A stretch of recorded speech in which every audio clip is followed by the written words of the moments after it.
para mí entender una marca es como entender cuando piensas en una persona qué significados asocias a esa persona, bueno, pues como una marca con más profundidad quizá o con más aristas, pero como también entenderla así, ¿no? La persona como marca, si Internet es un espacio en el que yo puedo ganar dinero a través de lo que publico o a través de lo que yo, digamos, patrocino, entro como en este juego, digamos, capitalista en el que lo que se ensalza es el yo. Como hay ese ensalzamiento del yo me convierto en mi propia marca personal. El último libro que ha publicado Naomi Klein es Doppelganger. En No Logo era muy contraria como a esta narrativa de encasillar, digamos, todos los productos de nuestro entorno o demás, o darle esta entidad, porque lo veía intrínsecamente relacionado con el capitalismo, ¿no? Había periodistas que la confrontaban, ¿no? con esta premisa que ella tenía de que ella no era una marca. Cuando ella con los años fue viendo que había otra persona en Internet que también se llamaba Naomi Klein, pero que tenía una tendencia mucho más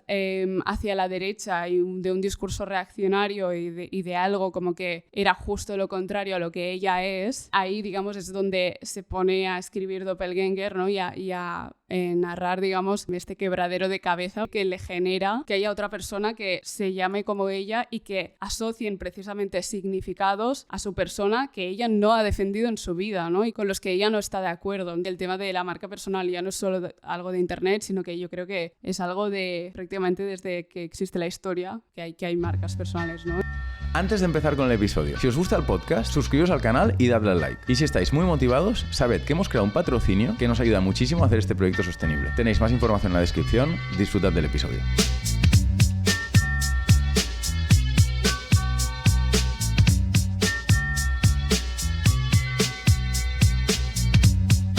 Arpatalk. Hola, Yanira. Hola, Álvaro. ¿Qué tal estás? Muy bien, encantada de estar aquí. Eres especialista en branding y comunicación online y cultura digital. Exacto. ¿Es correcto? Sí. Sí. Pues yo empezaría de forma muy escolar preguntándote lo siguiente. ¿Qué es una marca? Claro, aquí, según a quien le preguntes, cada uno te dirá un poco su definición, ¿no? Y realmente una de las cosas más chulas es que una marca puede ser muchas cosas.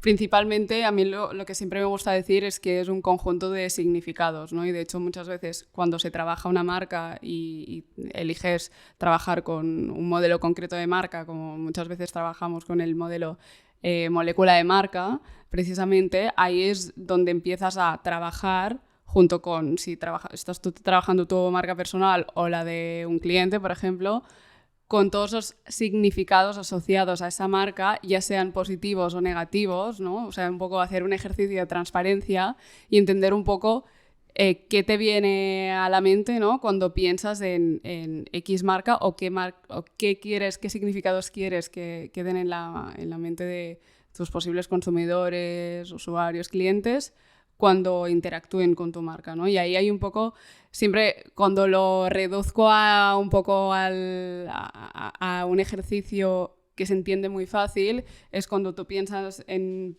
personas clave de tu entorno, muchas veces piensas en cada una de esas personas para ciertas cosas en concreto, ¿no? Es decir, yo que sé, a mi mejor amiga para echarnos unas risas y ir de viaje juntas, y también cuando estoy mal la llamo, ¿no? Por lo tanto, hay como un significado asociado a esa persona de confianza, pasarlo bien, ¿no? Y como ocio, quizá, por decirlo así, ¿no? Como estos tres significados. Cuando piensas en personas de tu familia, pues quizá habrá como palabras de incondicionalidad, ¿no? Como a veces de repente como nos lleva como a significados más como de pues una ancla, ¿no? O como algo de tengo que estar ahí por responsabilidad o por sacrificio, ¿no? Entonces creo que las marcas en realidad y especialmente en el momento que vivimos y por el tipo de comunicación que se estila más y espacios donde tienen que estar, cada vez se asocian más como a personas, podríamos decir, ¿no? Entonces yo sé que esto levanta un poco de ampollas a veces, el decir que una marca tiene que actuar como una persona o que las personas incluso cada vez somos más marcas, pero creo que hay cierta verdad en esta expresión y que es interesante como explorarla, ¿no? Para poder llegar como hasta el fondo de crear una marca que al final que importe, que para mí que una marca importe significa una marca que sea elegida y una marca que tenga cierto impacto también en la vida, o sea, en su entorno, ¿no? Y en la vida de quienes utilizan esa marca. Al final, todos utilizamos marcas en nuestro día a día o interactuamos con marcas o los productos como tienen ciertas marcas porque al final, o sea, a mí me parece como un poco dramático, entre comillas, cuando alguien dice, yo qué sé, por ejemplo, como Zara no tiene marca, no es una marca. Es como, a ver, Zara tiene como unos significados muy claros a los que asocias. Hay un tema de incluso replicar como el básico asequible, ¿no? que lo has encontrado siempre y ahora están haciendo como como están, digamos, subiendo muchísimo la calidad y quieren ir como a un imaginario mucho más de posicionamiento de premium. Por lo tanto, decir que no es una marca no tiene sentido, ¿no? Es decir, incluso diríamos que una marca no es un logo o no es una imagen o gráfica o demás, sino que puede haber marcas sin todo eso, ¿no? Sino es como un poco este vínculo que decimos, ¿no? Estos significados que tú asocias, ¿no? Y muchas veces para mí es esto como una razón para elegir, incluso también como un contexto cultural en el que estar, ¿no? Y una manera de hacer las cosas. Y a mí me gusta mucho también como relacionarlo con la cultura, que al final es un poco como cuando nos preguntamos qué es la cultura, ¿no? También, o que es como esa manera que tenemos de hacer las cosas muchas veces que no son estrictamente necesarias, ¿no? Entonces, de la manera en la que haces esas cosas también definen cómo eres, ¿no? Y entonces, digamos que para mí es muy difícil como separar esas cosas, ¿no? Es como el definir o el entender cómo somos y el cómo actúa esa marca, ¿no? Y qué recuerdo deja, por decirlo así. Y molécula de marca es ese conjunto de significados. Has utilizado la expresión molécula de marca. Es el conjunto de significados básicos de una marca, asociados a una marca. Exacto. Digamos que es un modelo que parte de la base donde, digamos, la marca está en el centro, ¿no? Y hay como 3 significados principales que, digamos, de los que nacen todo el resto de significados que muchas veces tienen que ver con qué hace esa marca, ¿no? Pongo un ejemplo por ejemplo, en clave marcas con las que he trabajado hace poco, ¿no? Hemos trabajado en Hamlet, que hemos hecho un rebranding y hemos ayudado al posicionamiento. Aquí en Barcelona hay unos hornos, no sé cómo se llama, unas flecas en castellano, unas panaderías, eso, que se llaman Baluart, ¿no? Sí. Digamos que son la única o las únicas que tienen un obrador en cada una de las panaderías, ¿no? Y que hay como todo un sistema, digamos, de cultura del pan muy fuerte. Aunque haya otros competidores, digamos, o el ecosistema del mundo pan esté dominado por otras marcas, por decirlo así, que también como abanderan mucho el concepto de buen pan y como procesos y demás, ¿no? Pero como el que realmente puede defender todo eso con verdad es Baluart. Entonces, ahí Ana Beisolà, que es digamos, la crack, la que montó todo esto desde un inicio en la Barceloneta, cuando hablábamos con ella nos decía esto, ¿no? Como el defender el buen pan, ¿no? Y toda esta cultura alrededor del pan y el producto, ¿no? Entonces, como primer significado importante de esta marca en concreto, como el hacer buen pan, la cultura del pan o el producto que se hace es el pan. Pese a que haya otras cosas que puedes asociar, puedes ir a la tienda y comprar, ¿no? Pero digamos, como lo que queremos que todo el mundo recuerde es Baluart igual pan.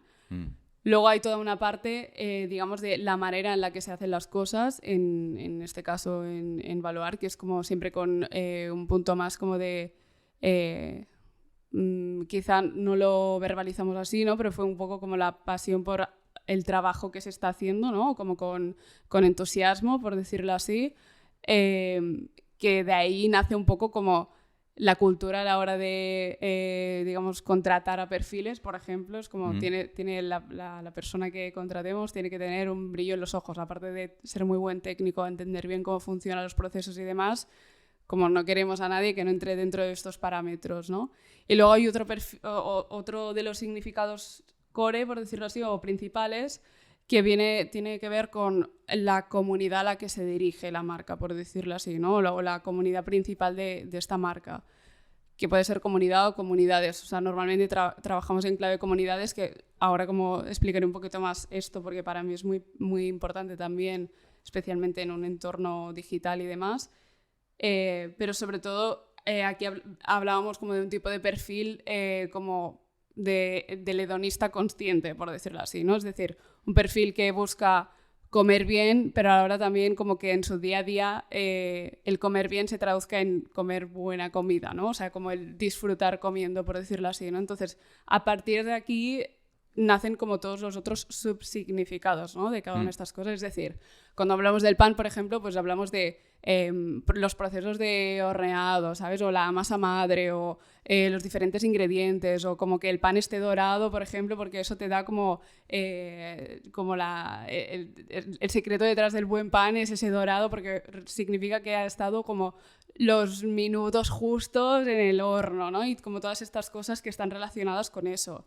Si nos vamos también a la manera de hacer las cosas que tiene la marca en sí, pues también te saldrá todo esto, ¿no? Del tipo de personas que trabajan, el tipo de igual cultura que hay en general de simpatía, por decirlo así, o de pasión, o de orgullo incluso, ¿no? De formar parte de esto.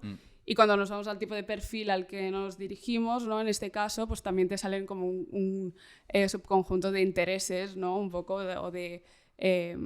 pues por ejemplo, muchas veces el valor que hay en Gracia pues tiene como el obrador que es tú pasas por delante y puedes ver lo que están haciendo y tal todo el rato. Entonces hay un punto también como de querer saber un poquito más y de querer ver el origen de lo que se está comiendo, ¿no? Por ejemplo, entonces como que, bueno, todo esto es un poco significados relacionados aquí. ¿Y esta estructura qué, cómo, quién? O sea, producto, cultura, clientes, digamos, ¿es el modelo de la molécula de marca o los tres? Es el modelo de la molécula. Vale, exacto. Siempre es lo mismo. ¿Qué, cómo, quién? Exacto, totalmente. Digamos que es un poco como a nivel visual. Nosotros siempre con los clientes con los que trabajamos este modelo, muchas veces decimos, es que esto es como incluso como para pegártelo en las oficinas, ¿sabes? Sí. En vez de ponerte frases como que realmente no, pues son un poco vagas y no tienen como una relación como súper de verdad, por decirlo así, con la marca. Esto es un ejercicio que se trabaja junto con como piezas principales del equipo, ¿no? Y digamos que es un ejercicio también como de transparencia de la misma marca, ¿no? Incluso de hacia dónde queremos ir, ¿no? Realmente, o cuáles son. Incluso sirven mucho a la hora de crear contenido, por ejemplo, cuando quieres hablar de una marca y demás, el pensar, vale, si hablamos del hedonista consciente, es como qué tipo de contenido, por ejemplo, le interesaría ver o saber, ¿no? O leer más sobre ello. Entonces, como ahí es donde te sale un poco como pues vamos a crear, reduciéndolo a algo súper simplista, pero vamos a crear un vídeo en el que enseñemos el proceso, por ejemplo, de creación de la masa madre, ¿no? Y las no sé cuántas horas que está, y como igual es un timelapse o con una explicación debajo como de más descriptiva del proceso, ¿no? Entonces como que hay un poco ahí, todo es modular y hay como más modelos y más como, digamos, secciones de análisis de marca, pero creo que como el empezar por esos significados ayuda mucho a realmente como entender el cómo posicionarse y el cómo hacer después todas las otras cosas, ¿no? O sea, por ejemplo, cuando pensamos también a nivel visual cómo va a ser mi marca, ¿no? Digamos que dentro del mundo de la estrategia pura o posicionamiento, muchas veces no es algo que me preocupe especialmente, al menos como a mí, ¿no? Como la parte más visual o gráfica, o sea que sí que la trato, pero como el equipo creativo es quien como lleva más esa parte. Pero sí que es verdad que dices, vale, si te estás posicionando precisamente en este entorno, pues no vayas a unas tipografías que te recuerden pues, o como a un rollo más de productos para gym bros, por ejemplo, rellenos de proteínas y demás, ¿sabes? O sea, como un poco como a nivel estético todos estos significados también te dan pistas, ¿no? De por dónde ir o es a través de esos significados que puedes como tener toda una lista de referencias y donde puedes ver a qué te quieres asimilar o qué quieres remixear un poco como para darle forma. Súper, o sea que tu visión, yo a lo mejor te preguntaré cosas muy sencillas, pero bueno, es lo que hay, ¿vale? Yo no soy experto en esto y bueno, por tanto, pues muy bien, así nos irás explicando las cosas de tal manera que yo al menos las entienda y pueda pasar a los temas siguientes y bueno, espero que la audiencia lo mismo. Por tanto, defendías o explicas que tu visión de la marca está muy centrada en los significados y ahora has explicado, ¿no?, cómo el modelo de la molécula de marca pues puede efectivamente ayudarte a recorrer un camino muy largo que te lleva hasta la identidad visual, hasta la creación de contenido y demás. Y también has hablado de la defensa de las marcas o de una visión antropomórfica de la marca, una defensa de las marcas entendidas como personas. ¿Qué querías decir? Esto tiene más que ver con un poco el hecho de, creo que como normalizar el entender que detrás de cada marca hay personas y hay equipos de personas, ¿no?, que las trabajan. Entonces, esto pasa mucho, o creo que es una defensa como importante hacer, especialmente en las marcas que se dirigen como a otros negocios, o sea, el concepto B2B o negocio, que es que muchas veces hay como una intención de ser excesivamente serios, por decirlo de alguna manera, o vagos en el sentido de no entrar en detalle o no utilizar como recursos narrativos más de hablar como una persona, diciéndolo como plano, que hace perder como mucha profundidad a la marca, ¿no? Porque entonces como que no llegas a entender bien qué hace, ¿no? O como no llegas a entrar incluso a que te genere interés como esa marca con la que puedes llegar a interactuar. Y hay un punto como de... incluso también, si especialmente estas marcas quieren estar en redes sociales, hay un punto de que se van a disolver en todo el ruido y se van a ver como que están vendiendo mucho algo, ¿no?, por decirlo así. Es decir, creo que el entender las marcas con esa dimensión antropomórfica también lleva como atado a ello como esta intencionalidad de aportar como conocimiento, por decirlo así, o aportar contenido de valor, quizá. O sea, la palabra quizá de valor es algo como que desde fuera quizás suena un poco raro, ¿no?, o como suena muy como de la comunidad que te vende cursos, ¿no?, por decirlo así, pero para mí es un poco como el decir que no sean expresiones o que no te vendan algo por vender, sino el pretender como informar como con, no sé, como con cierta intención divulgadora, te diría, ¿no?, casi como dependiendo de cada perfil y del entorno en donde esas marcas existan, ¿no? Creo que hay un concepto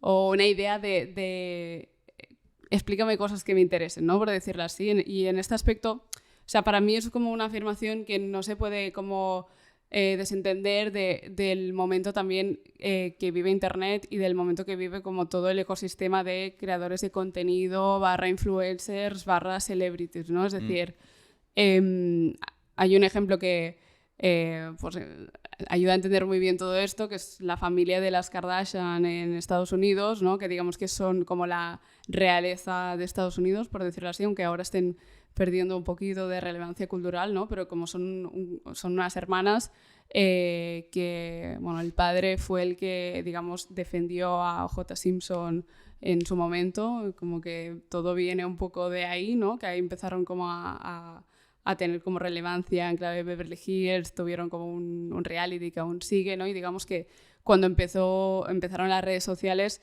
ellas se posicionaron como las reinas en el sentido de las que más seguidores tienen, las que más como influencia generan en clave de se compran cierto producto, entonces ese producto se agota, ¿no? Y lo que está pasando con ellas es lo que está pasando un poco a nivel general, a nivel de economía de los creadores, ¿no?, que es que ya no solo ellas patrocinan marcas, sino que ellas empiezan marcas que se convierten en imperios en muchos casos, ¿no? Digamos que Kim Kardashian es la de las hijas Kardashian, la que ahora está liderando, ¿no?, por decirlo así, la que lidera todo el grupo. Y ella, una de las marcas que ha fundado es Skims, que hace poco, pues, digamos que firmó un acuerdo con Nike para fundar como una submarca dentro del mismo Nike, ¿no?, para llegar a un público diferente.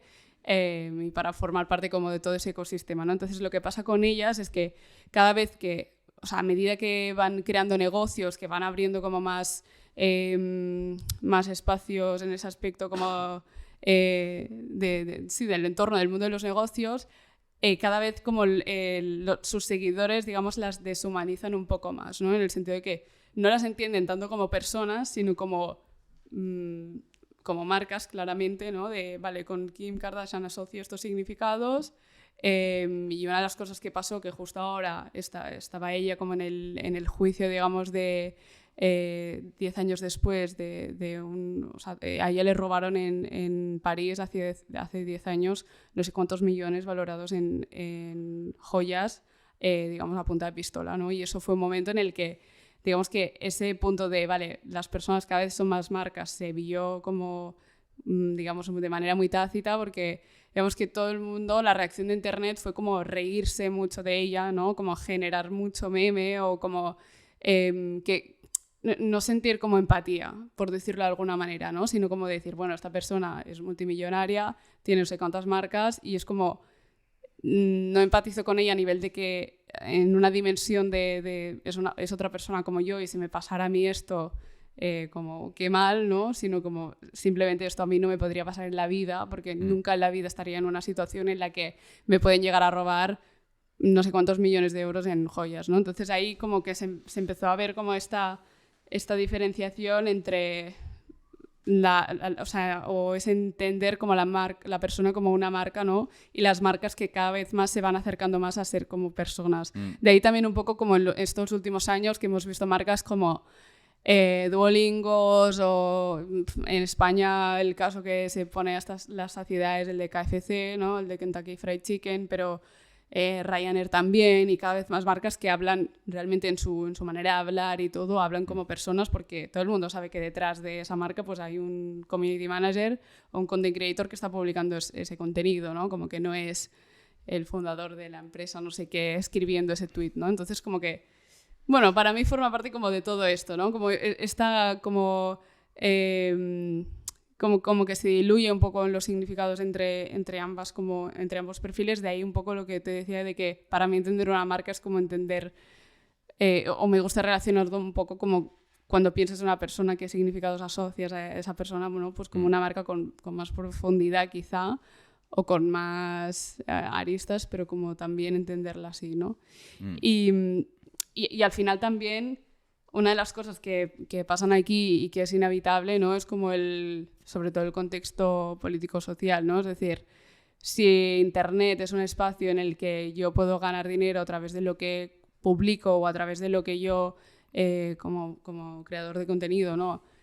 Digamos, patrocino, entro como en este juego, digamos, capitalista en el que lo que se ensalza es el yo, ¿no? Y como hay ese ensalzamiento del yo, yo me convierto en mi propia marca personal, ¿no? De ahí un poco como este concepto de la persona como marca, y el que también, lo que te decía antes, como que hay mucha gente que no le gusta que esto como suceda o como sea una realidad o exista, pero para mí el poder decir esto quizá no tendría que ser así, no tiene por qué, o sea, no está, digamos, como contradecido, ¿no? Como con el hecho de pensar que igualmente esto pasa, ¿no? Y esto sucede y es así. De hecho, recientemente, creo que el último libro que ha publicado Naomi Klein es Doppelganger, ¿no?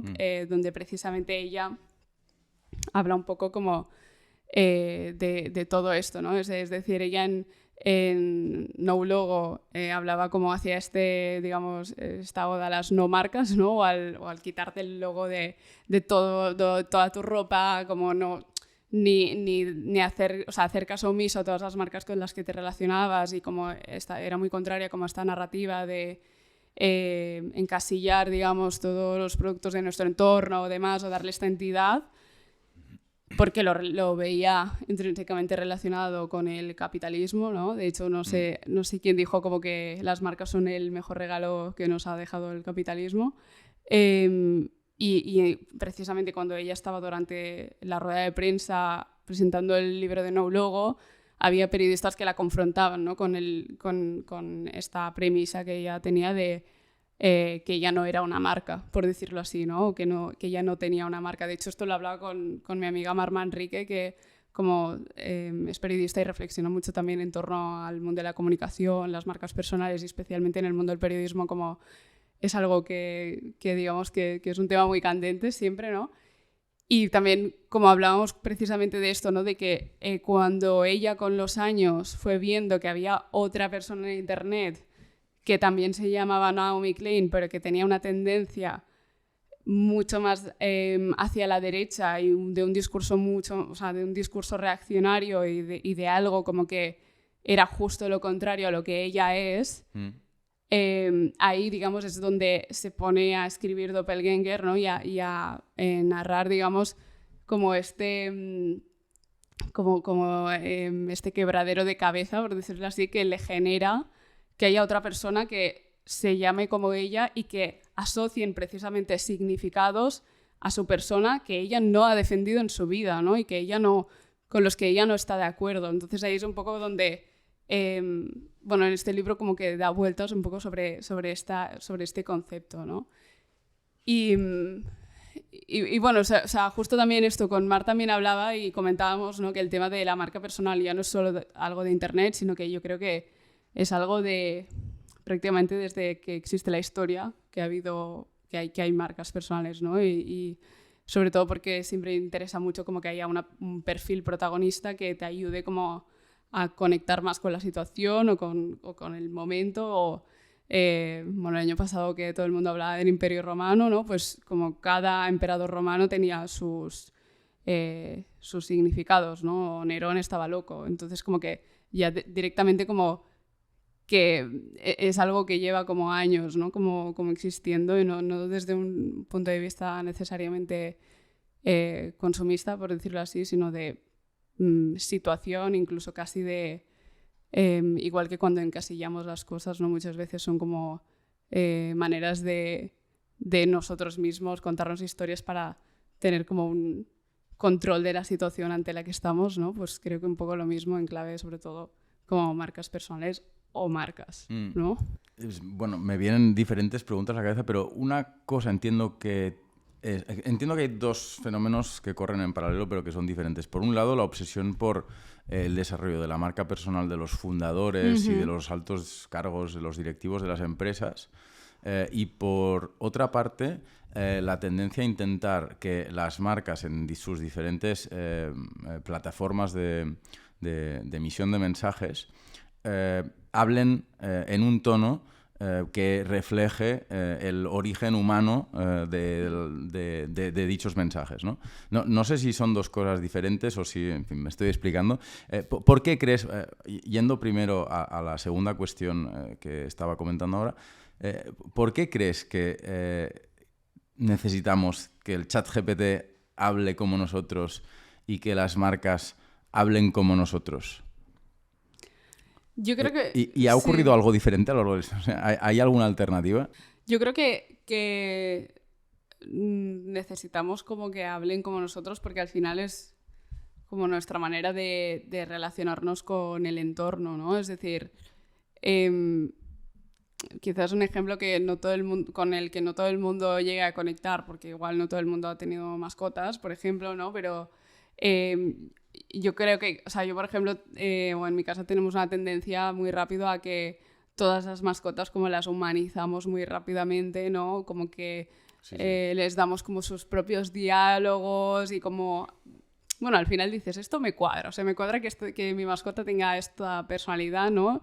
Y como que le das como ese... Es una manera como de, digamos, de conectar más profundamente, ¿no? O como de generar más vínculo. Entonces, yo creo que al final las marcas, como el que hablen como una persona, te hace generar ese vínculo, ¿no? Que luego también es un poco... o sea, uno de los modelos que también es muy interesante a trabajar cuando se trabajan con marcas y sobre todo como dibujando esas líneas de tono de voz, de personalidad, por decirlo así, lo que queramos como dibujando las marcas al final, es el modelo de los arquetipos de Jung, que se ha trabajado como hasta la saciedad en el mundo del cine, ¿no? Y muchas veces como en el análisis de los propios personajes, pero también se aplicó al mundo de las marcas, haciendo como un análisis exhaustivo, ¿no? De cada uno de esos arquetipos que puede llegar o sea, qué significa que una marca se adhiera a un tipo de arquetipo o a otro, ¿no? Y ahí sí que hay un matrix dividido entre como una necesidad de pertenecer o una necesidad como digamos, de ser un perfil o un elemento disruptor, ¿no? Y un poco ese punto entre el querer estar más como individuo, el querer como conectar más también, ¿no? Como con comunidad. Digamos que ahí el eje de Matrix, no recuerdo exactamente los digamos como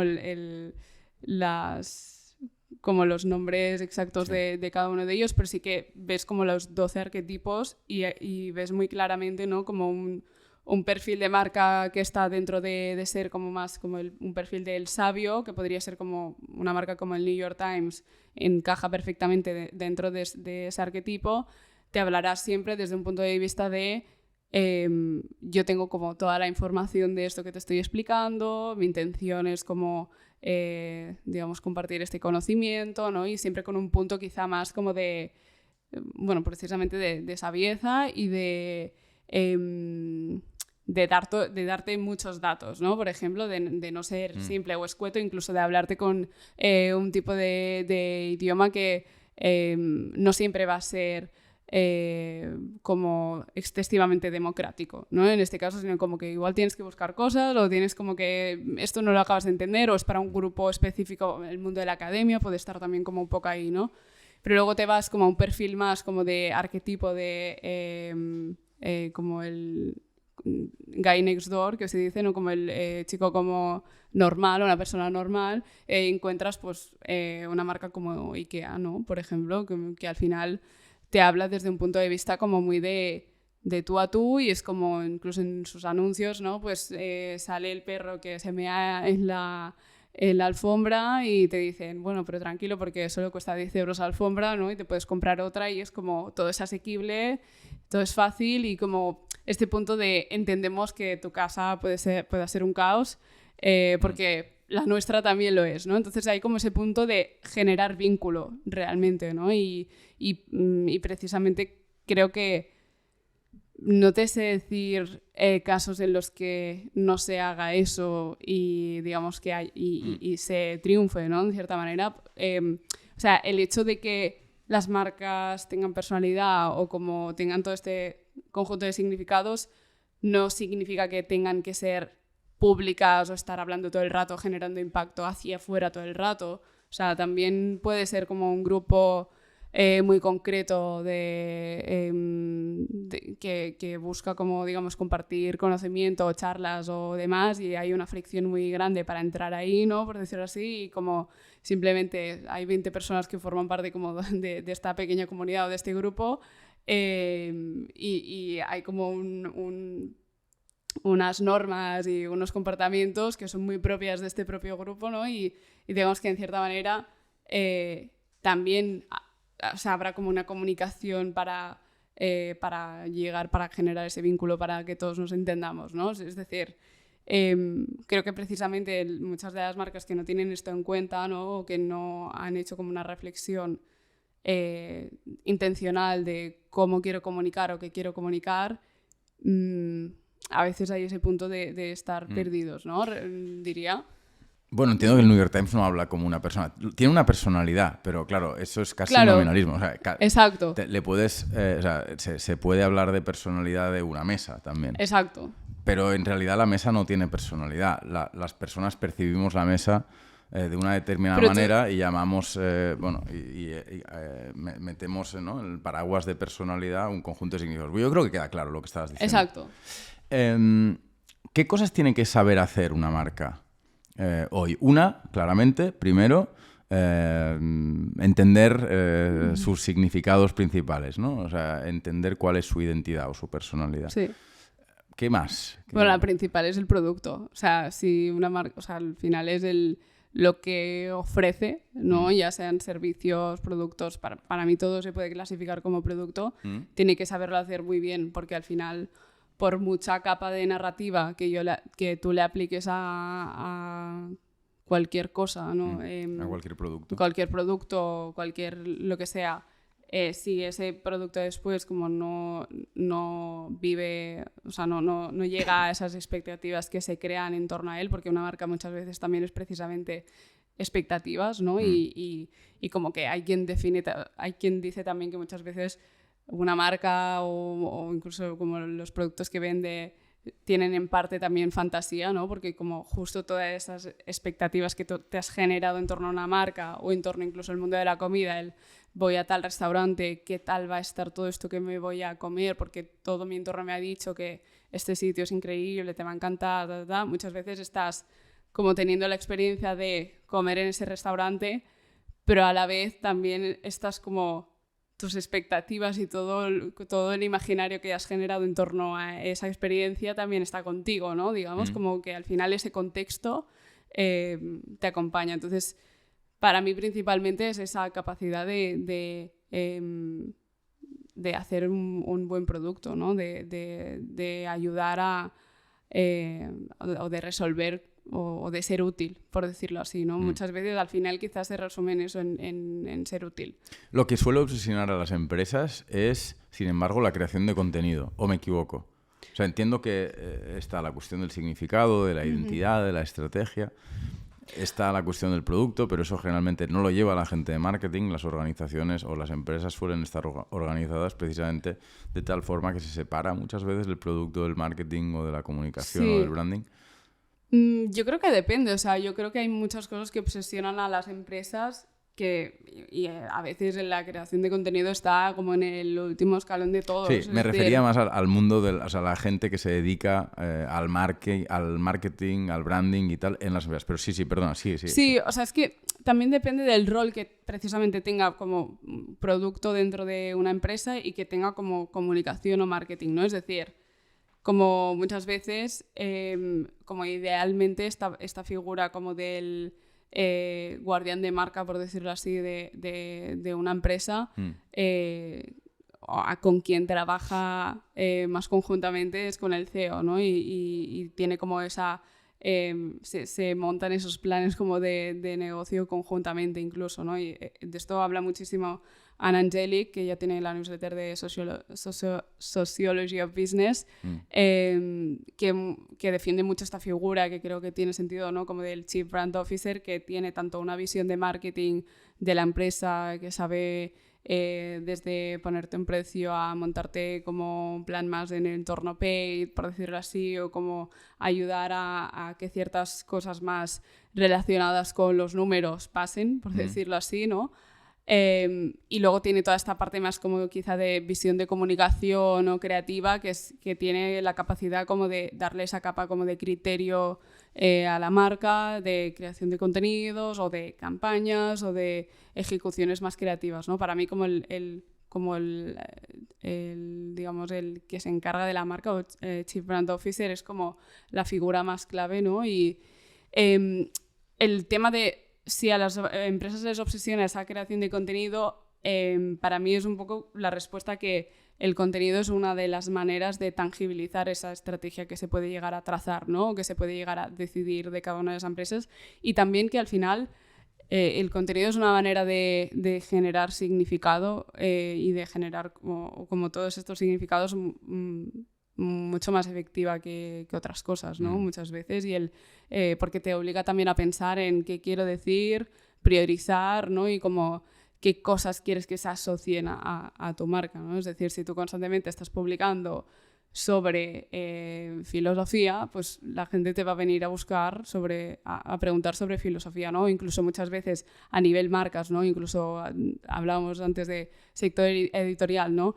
Si tú tienes un tipo de línea editorial concreta de libros, que es la que quieres como poner por delante porque quieres que te asocien con pensamiento crítico, por ejemplo, la gente te va a venir a buscar por esto, aunque tú después puedas tener otro tipo de libros o incluso novelas, si quieres, en tu portfolio en tu catálogo, ¿no? Entonces, como que hay ese concepto como un poco de a la hora de contarte o de explicarte a través del contenido, como priorizar una cosa muy clara, ¿no? Ponía el ejemplo al inicio del mundo del pan, de Baluart, ¿no? Por ejemplo.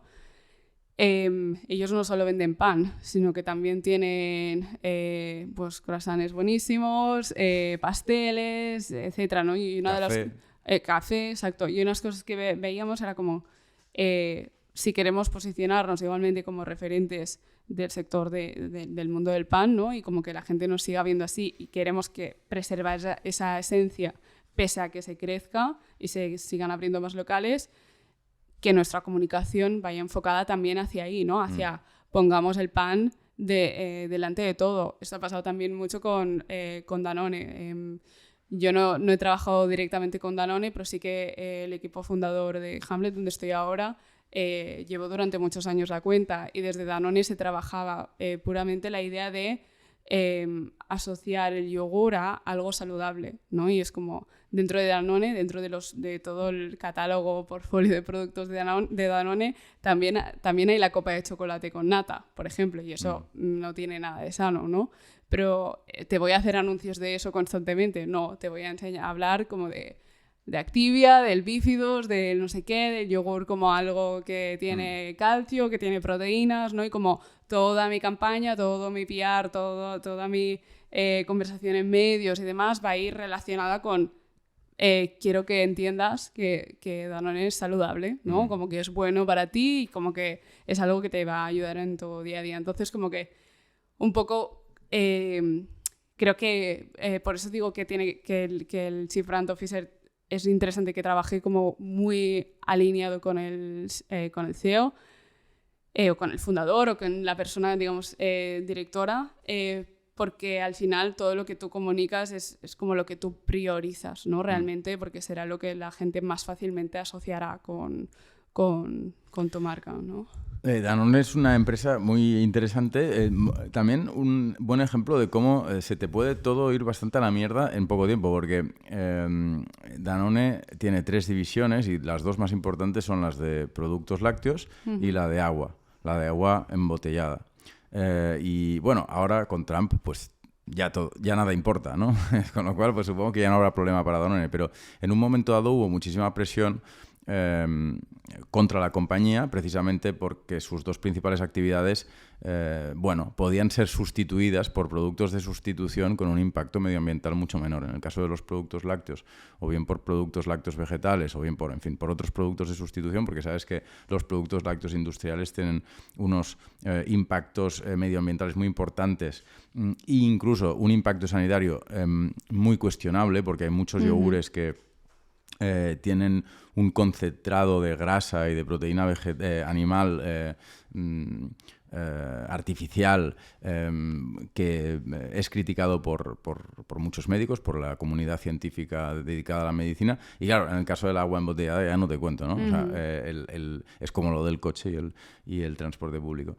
¿Qué hace una marca cuando se encuentra con que una macro tendencia sociológica, política, ideológica va en contra de lo que durante muchos años ha sido considerado bueno por esa misma sociedad? ¿Qué coño haces? Pues varias cosas. Danone y ganas 20.000 millones de euros o facturas 20.000 millones de euros al año con agua embotellada. Exacto. O sea, pues la primera de todas es como estar constantemente al día del contexto cultural en el que se vive, ¿no? Y por lo tanto como ahí irse adaptando, ¿no? Y de ahí un poco las prioridades o los objetivos de negocio de cada uno de los años que estén como muy alineados con eso, ¿no? Como pues precisamente soy Danone, veo todo lo que está pasando en clave como un movimiento claramente como más ahora ya no es tan vegano, ¿no? Pero hace unos años como de línea más vegana o de plant-based, de buscar mucho más la proteína vegetal y demás,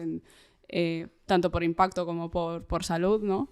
Y entonces ahí me voy a crear como diferentes líneas, quizá como más en clave pues plant-based, ¿no? Para probar, para, digamos, tener una pata en este sector, aunque realmente sigo como trabajando en estudios que ayuden a que la marca se siga viendo como, o los yogures se sigan viendo como saludables, ¿no? Se sigan como entendiendo como algo positivo, o incluso como toda la comunicación que se hace en torno a eso, que también cumpla con, digamos, con esa misión de marca, ¿no? O sea, muchas veces el tema es que precisamente una marca que está como preparada para todas estas, digamos, todos estos cambios culturales que pueden venir, normalmente no es excesivamente...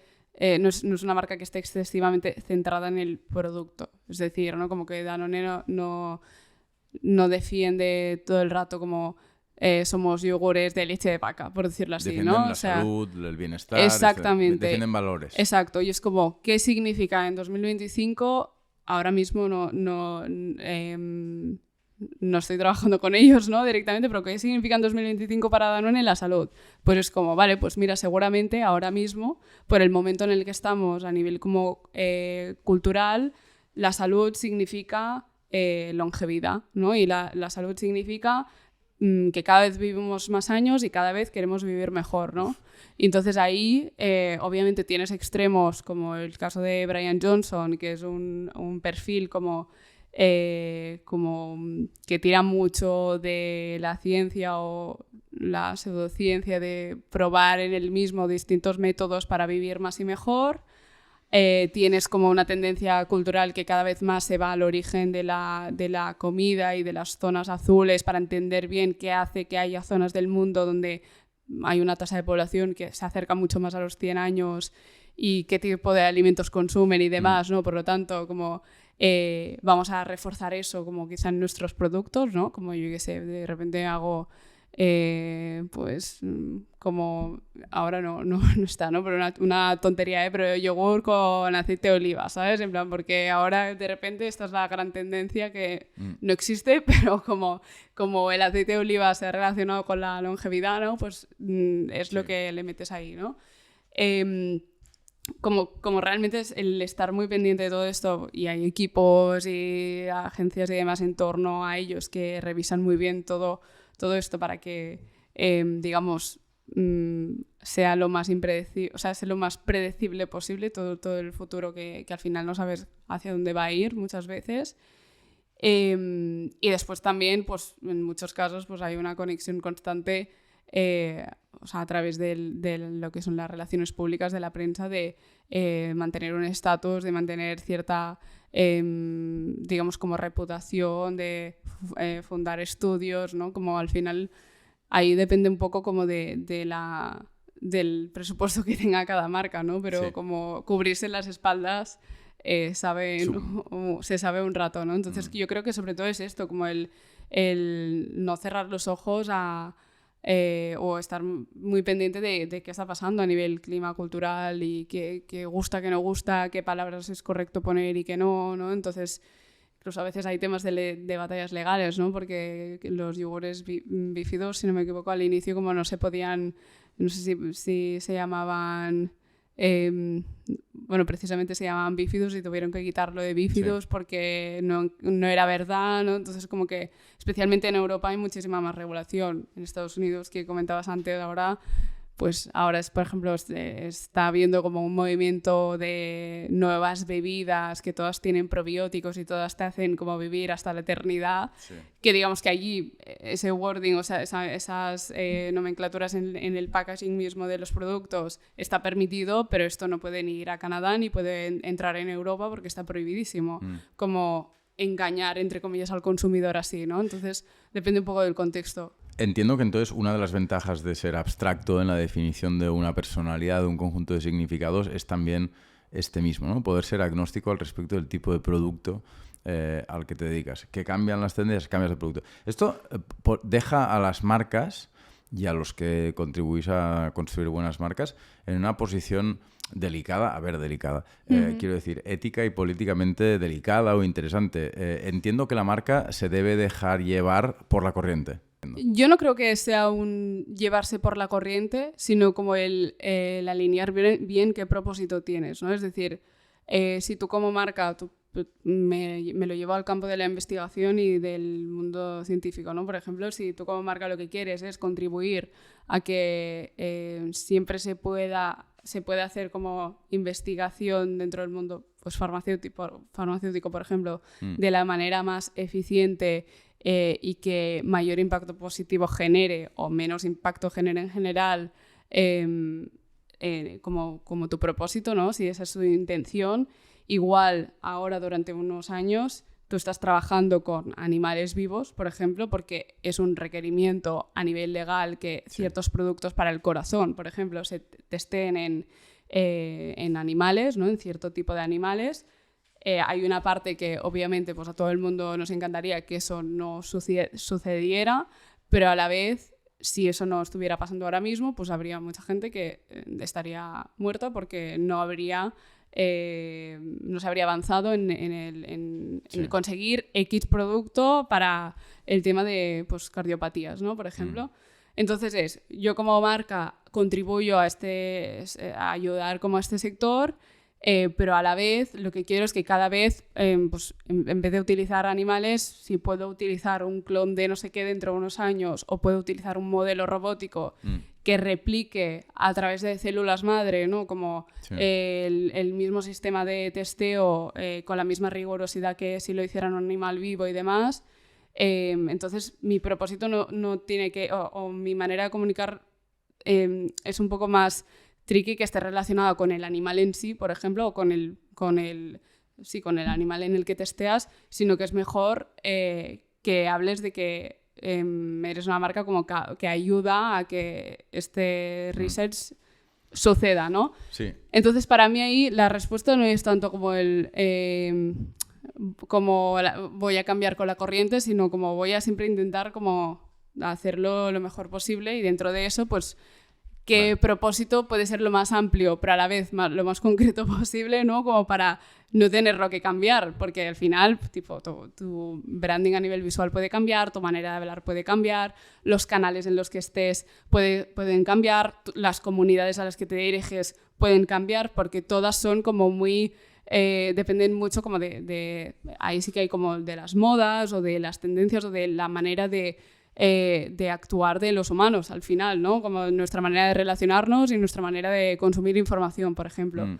Pero al final, como el propósito de la propia marca, en principio tendría que ser algo que no necesariamente cambiara, si ya se ha pensado y creado bien desde un inicio, ¿no? Entonces, claro, ahí depende. O sea, obviamente todo el mundo nos llevamos decepciones, ¿no? Cuando vemos como, ahora que entra Trump, yo de repente todas las marcas, todos los programas de diversidad e inclusión se van a tomar por saco, ¿no? Pues como, pues entonces esta marca quizá no creía tanto en el propósito y en la inclusión y en no sé qué. Es como, bueno, pues probablemente... Es verdad, pero igual que las personas, ¿no? O sea, muchas personas también, porque al final las marcas, o sea, cuando hablo de que las marcas son personas, es que detrás de las marcas hay unos fundadores y los fundadores son personas que tendrán como un nivel de ética y de moral más alto o más bajo, dependiendo como de cada uno de los casos, ¿no? Entonces, y un margen de maniobra reducido o amplio también en función de su situación.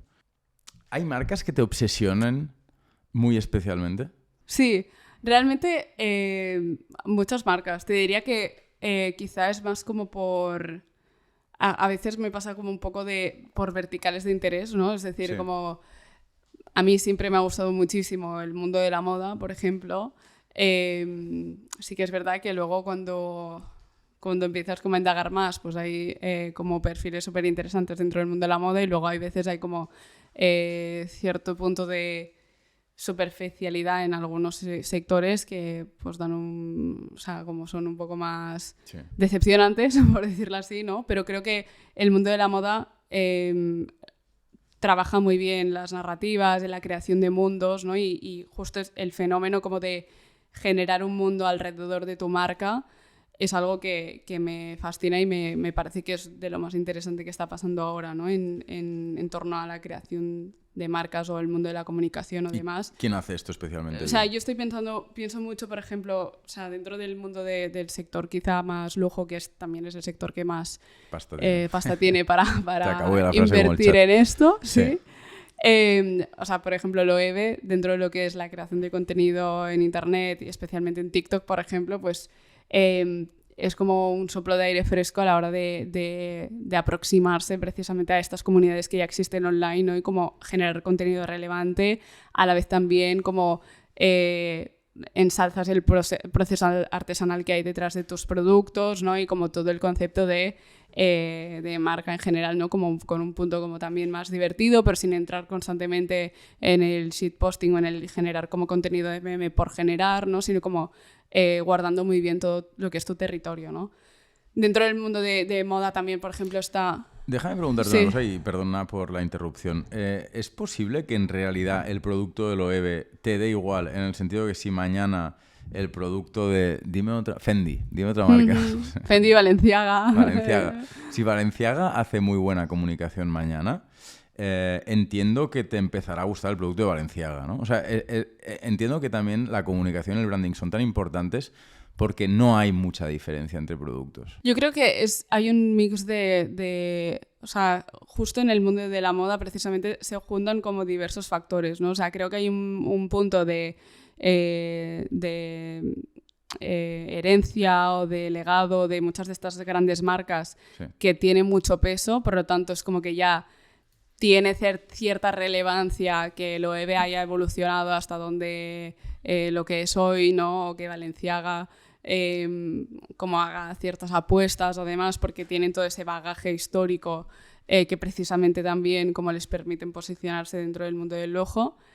Sí que es verdad que hay marcas que, pese a igual tener un producto relativamente mediocre, con todo el halo de comunicación y de acciones y de activaciones que hacen alrededor de ese producto, son capaces de generar muchísima más atracción y como mucho más atracción, compras y demás, ¿no? Y como interés. Y de hecho muchas veces lo único que pasa es que es una manera de entender la marca un poquito más cortoplacista, en el sentido de que este tipo de acciones a veces no perduran, ¿no? O no están hechas como para el long term, ¿no? Es decir, como las marcas que se suben mucho como constantemente sin tener como una idea base de lo que quieren ser, a las tendencias o al meme o lo que estamos diciendo ahora es como, vale, ahora funcionará muy bien, venderán bien durante un tiempo y demás, pero a la que precisamente todo este bufo, digamos, de interés, de notoriedad y demás, pues como muera, o las comunidades, lo que decíamos, o el contexto cambie, el producto quizá no va a sostener, ¿no? Como este cambio cultural. En cambio sí que siento que hay marcas que quizá no son tan exageradamente notorias,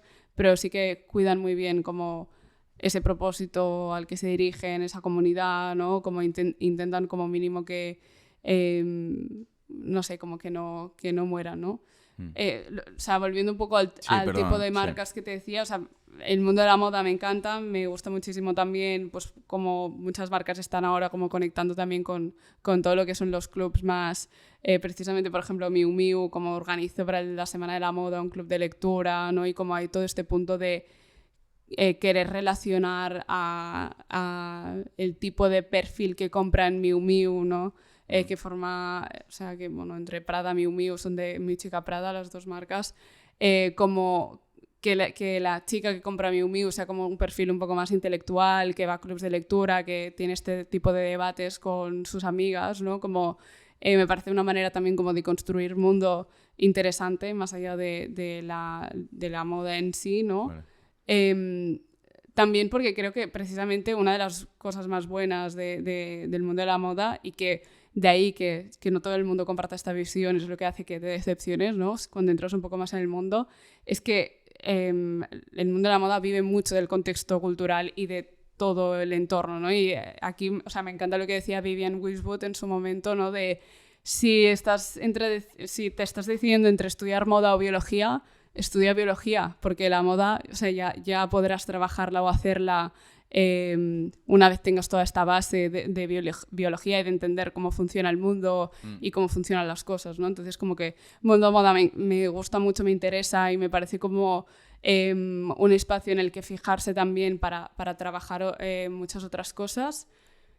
Y después, ahora mismo también me interesa mucho como incluso a nivel como filosófico y demás, como cómo comunican o qué acciones están haciendo todas las marcas del mundo más tech, especialmente que están haciendo como grandes modelos de lenguaje como OpenAI o Anthropic o Mistral en Francia, ¿no? Como un poco toda la manera que tienen de comunicar y de hacer y de generar como esta comunidad de gente súper nerda en el entorno, ¿no?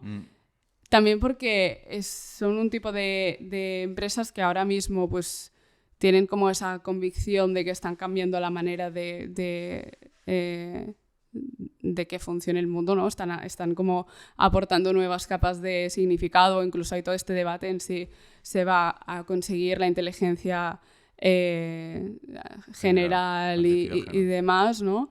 La AGI, y entonces como que ahí sí que hay como un pique entre como el perfil más aceleracionista, ¿no? Que es como de vamos a meter todos los recursos posibles ahora mismo para conseguir esta inteligencia artificial general, versus el perfil como un poco más de vamos a relajar, vamos a bajar los ritmos digamos, de innovación en todo lo que tiene que ver con la inteligencia artificial. Y entender bien cómo está funcionando ahora y cómo funciona la sociedad para seguir trabajando en esto, ¿no? Entonces, no sé, las marcas del mundo de la comida también, o la comida en sí, ¿no? Como muchas marcas del sector alimentación, especialmente las que están creadas directamente desde Internet, o las D2C brands, por decirlo así, también me interesan sobre todo por el punto de vista de que están como... están trabajando de manera muy similar también al mundo de la moda y es como precisamente como creando estos mundos alrededor del producto, ¿no? Ya no es solo, yo qué sé, por decir una marca en Estados Unidos, Fishwife, que vende latas de sardinas. Ya no es solo te vendo la lata de sardina y te hablo de lo bueno que es mi producto, sino que dejo de tener una comunicación tan excesivamente endogámica y te hablo te enseño un bodegón con otros productos, ¿no? Como no todas las fotos son de mi producto, sino como más del lifestyle que vive mi consumidor, ¿no? Entonces como que hay todo un poco de... siento que se están haciendo cosas también interesantes como por ahí. Supongo que podrías hacer una lista muy larga tanto de verticales, como decías, que te interesan, como de industrias o de... O Substack, por ejemplo, también ahora mismo. O sea, Substack como plataforma del mundo de las newsletters. Sí. Tiene un posicionamiento editorial como muy claro también y cree que está reinventando la manera de que los autores ganen dinero online, ¿no? Y luego te vas como a sus redes y también es interesante, ¿no? Como que creo que al final todas las industrias tienen como maneras interesantes de hacer las cosas, ¿no? Esto era lo que te iba a preguntar precisamente. Hay una tendencia en lo que en Estados Unidos llaman boring businesses, por ejemplo en el mundo editorial, pero en muchos otros, en una peluquería, no sé, es que no sé a quién meter en el saco, pero digamos que en las industrias más aburridas las lavanderías, ¿no? Que se dice. Las lavanderías. Negocio de limpieza de tu casa, que vienen y limpian tu jardín y de repente aquí como has escalado un negocio. Sí. Exactamente, o sea, por no enrollarme. Y en realidad presupongo la respuesta, pero bueno, por no enrollarme. ¿Crees que es relevante entender que hay marcas y empresas que disponen de herramientas para hacer buen branding y buena comunicación y otras que disponen de menos herramientas? Dinero, o sea, presupuesto de marketing, superficies de comunicación más o menos interesantes, canales de comunicación directos con los clientes. O sea, ¿hasta qué punto si alguien, si la audiencia que nos oye tiene algún tipo de vínculo con la toma de decisión en las organizaciones en las que trabaja, ¿no? En fin, o fuera del trabajo, en temas de branding y de comunicación, ¿hasta qué punto todos podemos encontrar nuestra forma de hacer buen branding y buena comunicación? ¿O al contrario crees que, qué largo? Bueno, ya me has entendido. Y seguro que todo el mundo lo ha entendido, o sea que venga. O sea, yo creo que claramente el realismo es muy importante en todas las decisiones de negocio que se hacen y pasa mucho, especialmente como en marcas que tienen ahí como unos presupuestos medios, es decir, que no dirías, no es un negocio pequeño o una panadería de aquí al lado, sino como marcas que dices, bueno, pueden llegar a tener presupuesto, pero a la vez no son Coca-Cola. Que una de las cosas que muchas veces pasa es que de repente como que quieren crear nuevos nombres de categorías, por ejemplo, porque es como, no, porque nuestro producto es esto, pero no es exactamente, yo qué sé, el mundo de las bebidas, no es exactamente light. Es como queremos crear otro nombre para darle, como para que dar a entender que no solo es light, sino que además es no sé qué. Y es como, vale, tienes el dinero de Coca-Cola para crear una nueva categoría como cuando crearon Coca-Cola Cero y ahora todas las bebidas que no llevan azúcar, tal, muchas dicen, pues yo me lo invento, tipo agua cero, ¿sabes? En plan... y es como, no. Danone seguro que tiene una Sí, agua cero. exacto. Es como, no tengo ese dinero. Y entonces, vale, pues seamos realistas, ¿no? O sea, como no pretendas como crear una categoría sin todo el presupuesto que implica como esa creación, ¿no? Sino que puedes hacer otras cosas, ¿no? Entonces, sí que creo que hay un concepto que leí hace poco por Twitter realmente, o sea, no era ninguna publicación mega tocha de nada, pero que no me acuerdo quién lo decía, pero que hablaba algo así como de la posibilidad que tienen como todas estas marcas que empiezan de, o sea, lo decían en inglés, de outculture tu competencia, ¿no? Es decir...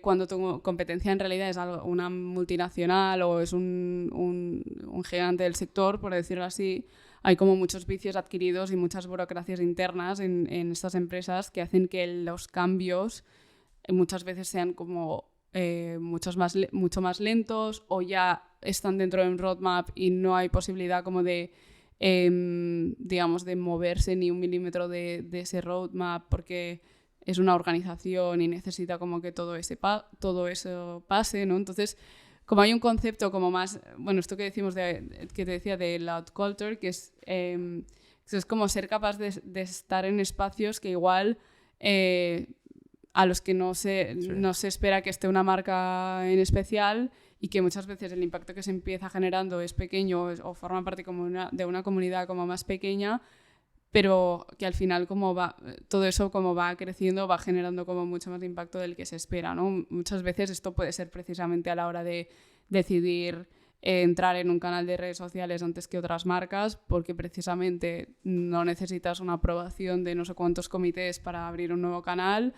Puede ser el organizar desde el minuto cero encuentros en persona con la gente que te sigue, por ejemplo. Puede ser...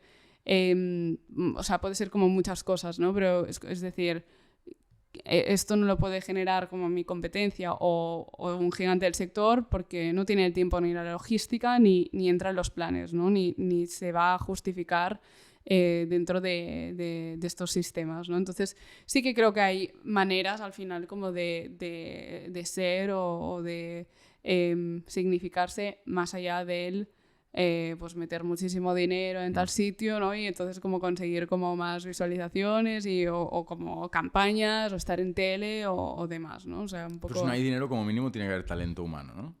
Claro, o sea, es lo que, para mí es lo que decíamos, ¿no? O sea, es como, incluso si tú no comunicas nada, pero tu producto es muy bueno, muchas veces como, al final el boca a oreja existe, ¿no? Es como, hay gente que tiene... pienso como muy, yo sé, el sector psicología tiene consultas llenas no porque estén todo el día publicando en redes, sino porque han empezado y han ido generando confianza pues, con sus pacientes y mucha más gente pues a través del boca a oreja va a ese negocio, ¿no? O sea, creo que ese componente humano al final de conexión y de recomendación existe y todo pasa por el haber generado una buena experiencia con esa interacción con alguien que te ha comprado o con alguien a quien le has prestado tus servicios, ¿no? Entonces, evidentemente, como no puedes... A veces el tema que frustra muchas veces es la comparación, ¿no? De como gigantes del sector versus yo o incluso startups que han levantado muchísima más pasta o tienen otros modelos de hacer las cosas versus mi marca o mi empresa, ¿no? Es como... o sea, cuesta mucho como esta comparación. Pero bueno, es interesante. O sea, a lo mejor el canal de comunicación del psicólogo, extrañamente, es, yo qué sé, su despacho. Claro. En lugar, o sea, no es Instagram, si quiere, puede ser su despacho. Es el espacio, decora un poco sí. mejor el espacio y sonríe al entrar y entonces sea un buen profesional, pero eso digamos que no es comunicación, es el producto. Exactamente, la experiencia que genera en el momento, ¿no? Es como hablar de producto ahí es un poco como trivializar quizá, pero igual también sirve, ¿no? Como decir, vale, es que el producto, es decir, mi consulta y mi tiempo con este paciente para mí es mi prioridad, por lo tanto va a ser lo mejor posible durante todo este rato, ¿no? Entonces como que para mí es un poco como el tema de el reforzar la idea de marcas que sobre todo son muy product-centric, ¿no? Es decir, que si no todo el resto da igual, o sea, como el trabajo que se hace desde el mundo, es que puedo hacer yo desde el mundo de la marca, si el producto no es bueno, no importa. Por eso también creo que una de las cosas que más me interesa y más me parece como divertidas también de mi trabajo es poder incidir también en esa innovación de producto, ¿no? El decir, vale, si tú te diriges a este tipo de público o a estas, que para mí son como este tipo de comunidades, es decir, grupos de personas que se dividen por intereses, ¿no? Qué tipo de costumbres tienen, qué tipo de, digamos, de qué hacen en su día a día, qué hábitos de consumo tienen y qué demás, tú ahí puedes anticipar un poco el decir, vale, pues puedo desarrollar este producto o puedo ofrecer este servicio o puedo plantear un encuentro en persona, por ejemplo, con toda esta gente, ¿no? Entonces ahí es un poco como el saberte anticipar como estas necesidades que desde el mundo de la comunicación o desde el poder tener esa vía como más fácil de sin tantas fricciones de comunicarte con tu público, es mucho más fácil de entender o de saber qué hacer, ¿no? Que te ayuda mucho más como toda esta gente a priorizar, quizá, ¿no? Y poner eso en el foco. Bueno, ha habido un corte, Yanira, porque estaba intentando entender cómo pasar al tema de la comunicación online, del mundo digital que tú conoces muy bien, y tenía una pregunta que me servía para pasar este tema, que es la siguiente. ¿Por qué cuesta tanto hacer buena comunicación online? ¿Cómo puede ser que haya tanto contenido de mierda de empresas en las redes sociales? Que o sea, yo te respondería aquí... ¿Y parte de la culpa es tuya? O sea, no. No, vale. O sea, no. Primero de todo, ¿cuesta escribir, sí o no? ¿Cuesta escribir? Sí, depende. Si lo hace el chat es muy fácil, si lo haces tú... No, claro, si lo haces tú, o sea, escribir bien es difícil. Escribir bien es muy difícil, depende. Si tienes talento, puede llegar a ser relativamente fácil si le has metido antes miles de horas de trabajo, de entrenamiento. Es muy difícil, escribir bien es muy difícil. Claro, o sea, para mí... Esas preguntas, o sea, para mí eso está como muy relacionado. Y si se te da mal, ya ni lo entiendes. Exacto, o sea, para mí está muy relacionado y cuesta tanto como hacer buena comunicación y demás, porque al final, o sea, todo está basado en leer y escribir. O sea, yo creo que es la base de todo lo que se hace y especialmente online, ¿no? Entonces como que hay ese punto de... a veces cuando hay gente que se frustra también de no sé qué publicar, qué escribir, qué tal, yo muchas veces creo que ya hablo más como a nivel personal, de incluso marcas personales, ¿eh? Como a nivel marcas, pues siempre hay esto, lo que decíamos, una estructura, unos significados y tal, que te dan como mucha más idea de dónde partir y qué estrategias tomar, pero cuando hablas más desde el punto de vista personal, yo creo que hay una guía muy clara que es como... tu propia curiosidad, ¿no? Realmente, y qué cosas te interesan y como hacer este efecto un poco como de red, de explicar qué es lo que te gusta, ¿no? Muchas veces como que lleva a que otra gente pues también se interese por eso o como quiera leerlo o como tú haces el esfuerzo en voy a explicar bien esto y entenderlo, ¿no? Y el plasmarlo pues en mis redes o donde quiera que sea, ¿no? Porque quiero como profundizar en esto y a la vez pues lo comparto, ¿no? No sé, para mí es tan difícil porque al final se trata de crear y de crear significado y estás como al final también... o sea, como siendo consciente de todos tus referentes y todo tu contexto que tienes en mente, ¿no? Y vas haciendo como, bueno, lo que se habla mucho de la cultura del remix, ¿no? Que es como que nunca hay una obra de creación que sea puramente original porque simplemente estás como referenciando o cambiando pequeñas cosas que has ido viendo, ¿no? Y las juntas todas, ¿no? Y ahí sí que encuentras tu estilo propio, ¿no? Pero, o sea, yo creo que muchas veces... como que hay un punto de que nosotros mismos nos censuramos, ¿no? Porque es como, uy, esto no va a estar perfecto, esto me da vergüenza. A mí me gusta mucho hablar como del concepto del cringe como tal, o sea, de la vergüenza ajena, pero como hacia nosotros mismos, ¿no? Como el auto-cringe, entre comillas, ¿no? De ostras, si publico esto, ¿qué va a pensar? ¿Quién me lea? ¿Voy a ser suficientemente intelectual si hago esta referencia? Pero de repente este fin de semana he estado leyendo un bestseller porque me apetecía una novela que fuera fácil. Pues soy como, bueno, esto nunca lo publicaré en mis redes porque, claro, de repente si se ve que leo algo que no sea más que un ensayo, ¿no? Pues van a pensar que no sé qué, ¿no? Y todo esto es un poco como todas las barreras mentales que nos vamos poniendo a nosotros mismos. Pues yo creo que esto extrapolable hasta el infinito con todas las pequeñas decisiones que se tienen que tomar antes de publicar. Me gusta tu explicación. El contenido es mayoritariamente malo porque el contenido no deja de ser una forma de creación cultural o artística, y la creación es súper difícil, claro. Sí, es verdad, es muy fácil de entender, entonces, visto desde esa perspectiva. Y también es cierto que si todos explicáramos con una cierta sinceridad a lo que nos dedicamos las 24 horas del día, creo que nos lo podríamos pasar mucho mejor, ¿no? Por ejemplo, mi padre y yo somos los dos editores de libros de no ficción que son somníferos profesionales, ¿vale? Pues nosotros consumimos películas de tiros, fundamentalmente. Estaría divertido entrar en Twitter o no sé, o en LinkedIn, en la red social más intelectual, y decir, os recomiendo esta excelente película llamada no sé cómo, ¿no? Haunted, que el protagonista además mata 140 personas en 60 minutos y luego se termina la película sin tener ningún tipo de argumento. Pero además lo chulo es que como teniendo todo el bagaje y el contexto de la no ficción, ¿no? Y de modelos de pensamiento y demás, como tú puedes aplicar como esa capa como más de intelectualizar como tu ocio y seguro que le encuentras como lecturas a el por qué te gusta como este tipo de película, ¿no? Y demás, ¿no? Entonces como que sí que siento que precisamente esto que dices de si todos contáramos exactamente cómo es nuestro trabajo, igual nos lo pasaríamos mucho mejor. Para mí ahí está el kit de la cuestión en lo que funciona online, ¿no? Realmente, que aquí hay mucho debate también sobre, y una palabra que se utiliza hasta la saciedad, y yo la he utilizado seguramente 300 millones de veces, que es la autenticidad como tal, ¿no? Que cada vez es una autenticidad más premeditada porque todos los que publicamos en internet cada vez somos más autoconscientes de que lo estamos haciendo, ¿no? Y como es algo como más de, vale, estoy publicando esto, es el impacto que puede llegar a tener, que pueden pensar de mí.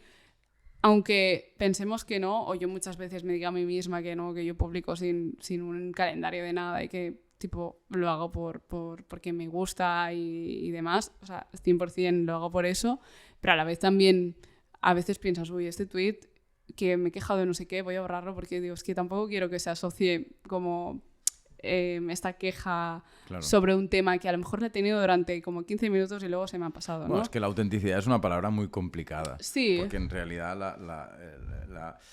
el juicio es una construcción, o sea, es una construcción que se está negociando permanentemente. Claro. ¿no? Entonces, de la misma manera, por tanto, bueno, en fin, es que si la autenticidad tiene que ver con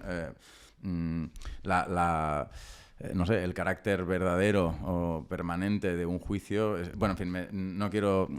No creo que la palabra autenticidad pueda... sea muy funcional. Para mí o sea, me sirve o me funciona en clave de cuando tengo que explicar a una audiencia que quizá no entiende el por qué TikTok ha funcionado o por qué las redes funcionan o tienen sentido, especialmente para conectar con generaciones más jóvenes, el explicar o sea, como el visualizar con ejemplos y demás, como el qué significa o qué entiendo yo por autenticidad, ¿no? Un poco que es lo que hablábamos al inicio de todo, que es una manera muy simple de decirlo, el hablar como una persona, pero el como...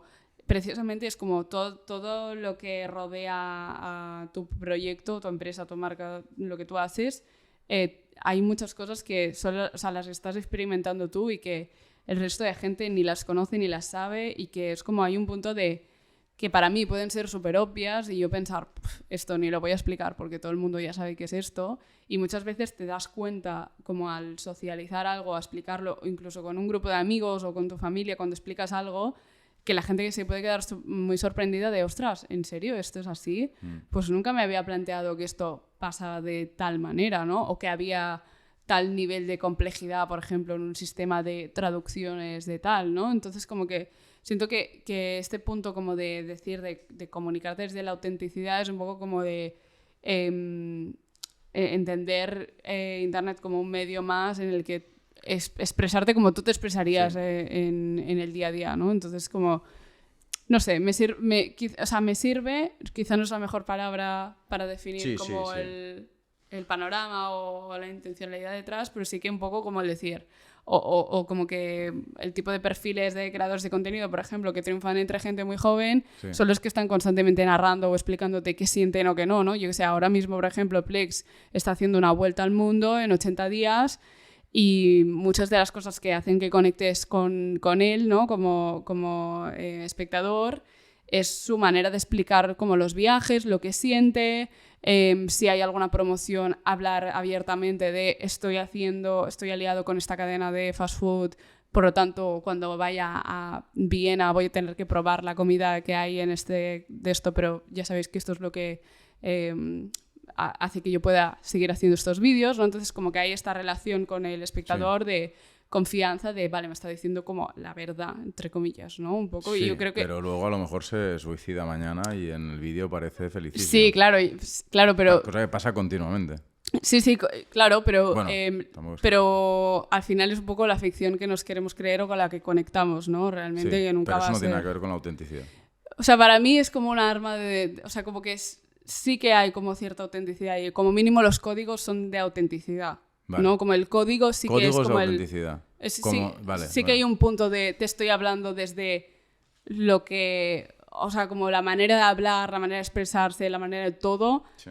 Al menos yo como espectador lo percibo como que me está diciendo la verdad esta persona, ¿no? Es como como tú decías, es una autenticidad premeditada. No quiero tocar los huevos, ¿eh? O sea, no es que esté tocando las narices. No, me parece interesante. Me interesa, o sea, igual que el chat te habla de manera auténtica, esa autenticidad está programada. Claro. Nuestra autenticidad también está programada. Claro. O sea, no es que esté ahora... O sea, no estoy ni en contra ni de la forma en que el chat es auténtico, ni de la forma en que un influencer puede ser auténtico, porque en realidad son auténticos o no exactamente igual que nosotros, que también cuando nos preguntan cómo estamos, pues decimos bien. Si nos lo vuelven a preguntar, decir, bueno, pues ha pasado esto. O sea, evidentemente Pero bueno, por eso digo que no acabo de entender ni para nosotros mismos, ni para los influencers, ni para el chat, ni para nadie, ¿Qué quieres decir con autenticidad? En realidad quieres decir quizá cercanía. Cercanía, transparencia, o sea, explicar las cosas tal y como suceden, ¿no? O sea, lo que pasa mucho en TikTok es que a veces, o lo que ha pasado es que hay perfiles que han publicado pues 60 vídeos al día, ¿no? Entonces, el publicar esos 60 vídeos al día literalmente implica que no hay una postproducción posible de esos vídeos, porque tú te estás grabando mientras te estás lavando los dientes, mientras estás haciendo la cama, mientras te vas a no sé qué, o esa noche tienes una cita y luego explicas qué tal te ha ido la cita, y todo está pasando live, por decirlo así. No hay una meditación antes de publicar lo que estás haciendo, o la meditación es de microsegundos. Bueno, o la meditación tiene que ver con la selección del momento en el que hablas, porque cuando te has ido a cagar no has hecho un post. Exacto. O sea, has hecho un post cuando te han traído un plato en un restaurante que es súper guay. Exacto, o cuando explicas tus desgracias, ¿eh? Pero me refiero a que lo que pasa con este tipo de perfiles es que, por ejemplo, o sea, me voy a algo muy concreto, como para ver si consigo expresarlo bien. Pero hay una influencer concretamente que se llama Victoria Paris, que en su momento, o sea, tema problemático aparte, no lo vamos a comentar, ¿no? Pero se operó de la papada porque se quería quitar la papada porque se hizo una liposucción de la papada. Operaos todos de la papada, por favor, que es horrible lo que se ve por la calle. Lo típico que dices, antes de los 30 tienes que hacerlo, ¿no? Totalmente. Pues o sea, eso. Regalo de 30 cumpleaños. Entonces, el tema es, hay un posoperatorio de todo esto. Si tú quieres no enseñar eso, ¿no? Y como se ha hecho desde siempre, el no enseñar las operaciones o retoques estéticos porque se creía que era como de mal gusto, cuando tú tienes que estar constantemente comunicando porque quieres ser auténtico, ¿no? Por decirlo así, tienes que enseñar, o quieres ser auténtica, tienes que enseñar pues, que te has ido a operar de la papada. Por lo tanto, sales en un vídeo con la cara medio hinchada, como ella hizo, explicándolo, el por qué, que si explicas a tus fans y a ti misma que lo has hecho porque tú quieres y no por la presión estética de la sociedad, ¿no? Entonces, como que es como todo por eso te digo que para mí también es como un código, ¿no? Es una manera de, al final, como quizá de ser más transparente, de explicar más cosas, ¿no? Como... no sé, de dar un poco más de contexto de lo que es, o de explicarse más, no sé. No, bueno, es interesante, o sea, porque claro, todo esto tiene que ver con, o sea, en medio de todo esto hay muchas interacciones de consumo. Uh-huh. Entonces, la relación entre cómo construyes un espacio en el que se pueden promocionar productos y servicios sin que la persona que está recibiendo esa publicidad o está consumiendo por activa o por pasiva esa publicidad tenga la sensación de estar consumiendo publicidad, sino que de hecho esté consumiendo no solo publicidad, sino otras cosas, me parece una dinámica muy interesante y efectivamente la tendencia es a ir escondiendo la publicidad. O sea, en los periódicos están las típicas secciones que te suelen engañar, donde de repente CaixaBank gana el premio a no sé qué, y luego dices, pues qué rara esta noticia en el país, y luego ponen patrocinado por CaixaBank. Total. Pero ya han hecho un esfuerzo como por decir, bueno, o sea, entendemos que pero, por ejemplo, nos tenemos que ganar tu atención, pero bueno, en fin, quiero decir, no estoy seguro de que sea una dinámica negativa. O sea, sí. O al menos tiene que ver con un nivel de exigencia cada vez mayor por parte del público a la hora de no querer consumir pura publicidad desconectada de los intereses propios. Sí. Y al mismo tiempo, pues bueno, tiene efectos perniciosos como que te están metiendo publicidad hasta ¿no? Debajo de las sábanas. Yo creo que tiene que ver también un poco como con el tipo de relación de confianza que estableces con tu espectador, ¿no? O sea, para mí lo que hace un periódico pues es un poco traicionero, por decirlo así, ¿no? Porque es como, al final, está intentando como ocultar que es branded content, ¿no? Que es una promoción pagada, y te cambian ligeramente la tipografía y generan como que mucha gente se piense que eso es una noticia, que eso también incluso para el propio periódico es como para reflexionar si realmente esto te parece ok como a nivel línea editorial. Pero creo que en clave influencers hay un punto en el que, o sea, precisamente lo que tú dices, como que la publicidad cada vez interrumpa menos, ¿no? O sea, como que el concepto de interrupción publicitaria genera como más rechazo en todos los sentidos, ¿no? Porque es como, de repente rompes como la ilusión de vínculo de confianza, incluso de relación parasocial con el influencer que estás viendo, ¿no? O con el contenido que estás viendo.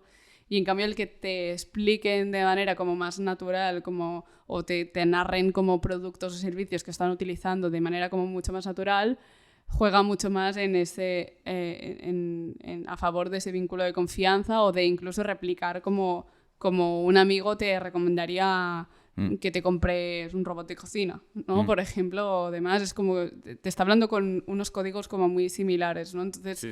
Ahí sí que es verdad que, claro, o sea, también hay que cuidar mucho como de la manera en la que haces esto, porque llega un momento en el que el espectador tampoco es tonto, ¿no? Y muchas veces el perfil que no para de venderte cosas de manera como además súper descarada, muchas veces pues genera como más rechazo, o la gente deja de seguirle, o ya no es tan relevante porque hay como un exceso de venta, ¿no? Que esto pasa mucho con Aitana, por ejemplo. O sea, como Aitana, la cantante, constantemente está publicando campañas que realmente son un poco tipo de bancos, de no sé qué, de no sé cuántos, y es como hay mucho meme o mucha broma de esta tía no deja ni un euro, o sea, que se escape ni un euro, porque dice a todo que sí, ¿no? Entonces, claro, aquí como a nivel de cantante, como de cómo estás construyendo tu marca, y a nivel también de sus padres que llevan una parte del management y demás, de qué tipo de vínculo quieres generar con tu audiencia y demás, pues hay un poco en el decir que no y en el priorizar, hay como mucha construcción de marca también muchas veces. Es muy interesante. De hecho, este podcast es branding. O sea, este podcast está pagado. O sea, por supuesto, lo hacemos seguramente con mucha menos eficacia e inteligencia que Aitana o que Kasha. Pero, o sea, como mínimo, o sea, este es el podcast de ARPA, que es una editorial que hace libros de no ficción. Y al final los costes no poco significativos de un podcast como esto los asume una empresa. Con lo cual, o sea, Dios me libre, por utilizar una expresión como no de mi generación, de criticar, ¿no? A ETA o a Caixa. O sea, cada uno hace lo que puede. Pero es interesante. Hay un libro, recomiendo un libro que no es de ARPA, que se llama Capitalismo, Deseo y Servidumbre, de Frédéric Lordon, que existe en español, no sé quién lo publicó, creo que siglo XXI, o Fondo de Cultura, no sé. Pero es un libro que habla justamente sobre cómo el capitalismo... El libro es súper crítico, es una historia del capitalismo mezclando que mezcla a Marx y a Spinoza, y explica que el capitalismo durante buena parte del siglo XIX moviliza sobre todo lo que Spinoza llama afectos tristes, y que son básicamente la violencia y el miedo, y por tanto pues el capitalismo y los capitalistas imponen su criterio a los demás grupos de interés con los que interactúan mediante la fuerza, la violencia, el miedo. Y poco a poco el capitalismo va descubriendo que es más eficaz utilizar los afectos, que no sé cómo se llaman en español, los afectos... alegres, quizá, que tienen que ver justamente con la reducción del ángulo entre el deseo del capitalista y el deseo del trabajador o del consumidor, ¿no? Él habla mucho de la relación entre el capitalista y el trabajador, pero en este caso, en realidad, lo que está ocurriendo es algo parecido. O sea, la diferencia el ángulo que se permite o la desalineación de intereses que se permite entre los intereses del capitalista y los intereses del consumidor es cada vez más bajo, ¿no? O sea, me estoy enrollando mucho, no sé si se entiende. El capitalista necesita cada vez más, o la empresa necesita cada vez más asegurarse de que está ofreciéndole al cliente o al potencial consumidor contenido relevante, ¿no? No es muy claro, ¿no? Todo esto. Sí, y eso a mí no me parece mal. O sea, de hecho, acabas de leer el libro de Lordon y si eres un poco liberal como yo, piensas, pues esto parece ir en la buena dirección, ¿no? O sea, Alfo seguro que estaría en desacuerdo. Bueno, porque... al final es un poco, en cierta manera, es para que el capitalista se siga beneficiando, ¿no? Y le siga generando como valor, pero a la vez también... O sea, es como pero está ofreciendo valor al capitalista. Claro, es un arma de doble filo, ¿no? Como de, pero a la vez también el endpoint también está recibiendo ese valor, ¿no? Entonces... de hecho, es interesante pensarlo con un podcast de ideas y con libros. En principio, no somos el no somos los diamantes de sangre, ¿no? Aunque seguro que hay mucha gente en contra de la industria editorial, muchos autores y muchos de todo, pero... pues ¿quién está en contra de que una editorial de mierda haga un podcast en donde se va entrevistando a gente, lo puedes consumir gratuitamente y además te recomiendan libros que, pues tampoco son... Pues quiero decir que no son especialmente...